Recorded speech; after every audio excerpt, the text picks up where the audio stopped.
আপোনালোকে বাৰে বাৰে কৈছে 1 লাখ নিযুক্তি মোৰ ওপৰত বিশ্বাস ৰাখক মই 1 লাখ কৈছো যে এটাও কম নহয়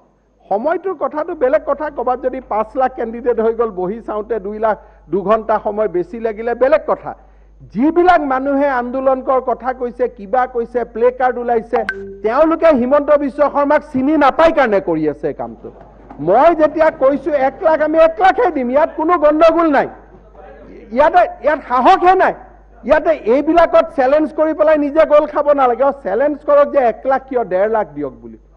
যদি মই যদি বুদ্ধিমান হলহেতেন মই যদি সেই জায়গাত থাকিলোহেতেন মই মুখ্যমন্ত্ৰীক প্ৰশ্ন কৰিলেন যে আপুনিতো 1 লাখ দিম বুলি কৈছে এটো দিব এটোতো আমাৰ ডাউট নাই কিন্তু 22 লাখ নিবনো আপুনি মাত্ৰ 1 লাখকহে দিবনে আপুনিতো 2 লাখক দিব লাগে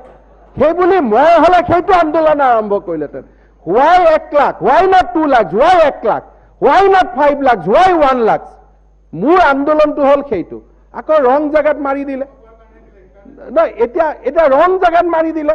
আৰু অসমৰ মানুহৰ মূৰত ইমান খুমাই গল যে 1 লাখ চাকৰি হিমন্ত বিশ্ব শৰ্মাই প্ৰমিস কৰিছে সেই ট্ৰেড লাইসেন্সখন এটা বেলেগে হাইজেক কৰিব নোৱাৰে সেইখন ট্ৰেড লাইসেন্স মোৰ নামত লিখা হৈ আছে সেইখন ক'ৰ পৰা হাইজেক হ'ব যিবিলাক এটা এমএফ ফাইলো নেটো হাইজেক কৰিব পৰা বস্তু নহয় সেইটো লিখা গল আৰু এটা 1 লাখ চাকৰি হাইজেক কৰিব পৰা বস্তু নহয় কিন্তু মই যদি বুদ্ধিমান হলেতেন মই 1.5 লাখ কৰিলেতেন আৰু সেই কাৰণে আমি কেনেকে সেলফ গোল খালো এটাতো আমি গমে পাই আছো এতিয়া কয় লাগিলে মই এমএলএ নহও তাৰ মানে গমে পাইছে যে অহাবাৰ এমএলএ হোৱা ৰাস্তাটো বৰ সহজ নহয় বুলি কাৰণ মানুহে নহলে 9 মাহতে নিৰাশাৰ কথা নহয় কয় নেকি যেতিয়া 9 মাহতে নিৰাশাৰ কথা কয় তেতিয়া বুজি পাব লাগিব যে he has seen through what is coming ji nohok nijuktir khetrot apunaloke jane it is a very tough job eta sakori ketia ba enekwa hoy robibare ami interview patu lora sms mar arambho kore dada ji health or sakori interview agriculture eke dinai porikha pati dile edin ko irrigation or porikha bole dada ji flood control o patile gazetted officer বিলাক appointment দিবৰ কাৰণে APS-C এ 4 বছৰ সময় লয় কাৰণ উপায় নাই প্ৰত্যেক দিনাই পৰীক্ষা আজি আমি কি কৰিছো আমি নিয়ম কৰিলো এইবাৰ যে এসিএস ৰ যেতিয়া পৰীক্ষা হ'ব লগত সব গেজেটেড অফিসাৰৰ পৰীক্ষা একেলগে হ'ব যেনেকে ইউপিএসসি ক্যাটেগৰি 1 2 3 4 5 আমাৰ ৰঞ্জিত দাই জানে ইন্ডিয়ান ইনফৰমেশন সাৰ্ভিস সবলৈকে পাই আহি থাকে এতিয়া আমি কলো assistant director industry planning officer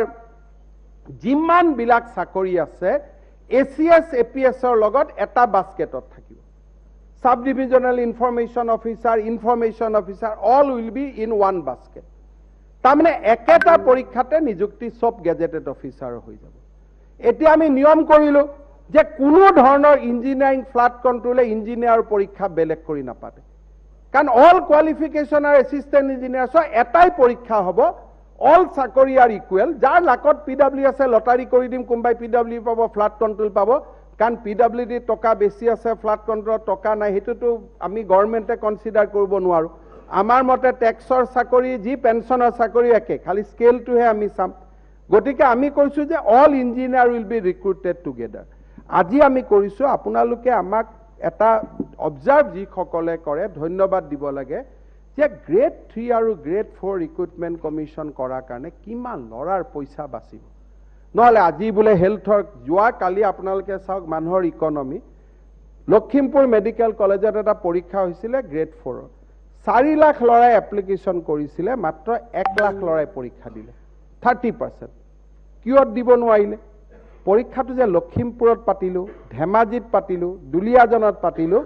আমাৰ নামনি অসম মধ্য অসমৰ লৰাই পৰীক্ষা দিব যাব নোৱাৰিলে কাৰণ 400 500 1000 টকা লাগে এতিয়া আপোনালোকে চাওক এইখন গভৰ্নমেন্টে কি কৰিছে যে লৰাৰ যাতে টকা পইচা খৰচ নহয় ষ্টুডেন্টে যাতে এবাৰতে পৰীক্ষা দিব পাৰে we have club all grade 3 post in one umbrella and we have club all grade 4 post in one umbrella একে দিনাই পৰীক্ষা হ'ব সব ডিপাৰ্টমেন্টৰ flood control irrigation health forest police সব একে দিনাই পৰীক্ষা আৰু এইখিনিত আমি প্ৰায় 30,000 আমি কালি হয়তো বিত্ত বিভাগৰ যেতিয়া বাজেট দিব তাত ওলাব যে আমি 25 তাৰিখৰ ভিতৰত আমি এডভাৰটাইজ কৰিম একেলগে এটা ব্লক ৰিক্ৰুটমেন্ট আমি 35-40,000 পাই যাম কিন্তু ইমান ডাঙৰ ৰিক্ৰুটমেন্ট হলে কেণ্ডিডেটো 20 লাখ মান আহিব, পৰীক্ষা পাতিব লাগিব, হল মেনেজ কৰিব লাগিব, ইনভেজিলেটৰ কৰিব লাগিব, এটা ডাঙৰ উৎসৱ হ'ব। ইন ডেট প্ৰচেছ অকণমান সময় লাগিলেও গভৰ্ণমেণ্টৰ ইণ্টেনশ্যনটোতো কোনো কথা নাই। আজি আমাৰ 10 মে'ৰ পৰা 10 জুনৰ ভিতৰত আমি এটা কৰ্মযোগ্য এটা 1 মাহৰ অনুষ্ঠান পাতিব খুজিছোঁ। এই সময়ছোৱাৰ ভিতৰতে পুলিচত 16,000 এপইণ্টমেণ্ট লেটাৰ আমি ডিষ্ট্ৰিবিউশ্যন কৰিম। এই সময়ছোৱাৰ ভিতৰতে আমি এডুকেশ্যন ডিপাৰ্টমেণ্টত 22,000 এপইণ্টমেণ্ট আমি ডিষ্ট্ৰিবিউশ্যন কৰিম। হেল্থ ডিপাৰ্টমেণ্টত আমি 10,000 এপইণ্টমেণ্ট লেটাৰ ডিষ্ট্ৰিবিউশ্যন কৰিম। এইবিলাক চব ৰেডি হৈ গ'ল। আমি ৰেডিও কৰিছোঁ আৰু লগত পৰীক্ষাও পাতি আছোঁ। অৰ্থাৎ মোৰ যিটো টাৰ্গেট আছে 1 লাখ, আমি 1 লাখত উপনীত হ'ম। আৰু এইটোৰ ওপৰত সন্দেহ কৰি থাকি লাভ নাই, গোল খোৱা কাৰবাৰ কৰি থাকি লাভ নাই।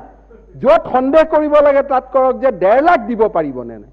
That can be a question. 1 লাখত সন্দেহ কৰি লাভ নাই। 1 লাখটোতো মই জুনত নোৱাৰিলেও জুলাইত চেছ কৰিমেই, এইটোতো আৰু কোনো কথা নাই। আৰু আজিলৈকে পাব্লিক লাইফত যি কথা কৈছোঁ তাৰ পৰা পিছ হুহুকি যোৱা নাই, আৰু আমি পিছ হুহুকি নাযাওঁ। Will stand by our commitment. ইয়াত কোনো কথাই নাই, আৰু এইবিলাকত বিতৰ্কৰ অৱকাশো নাই।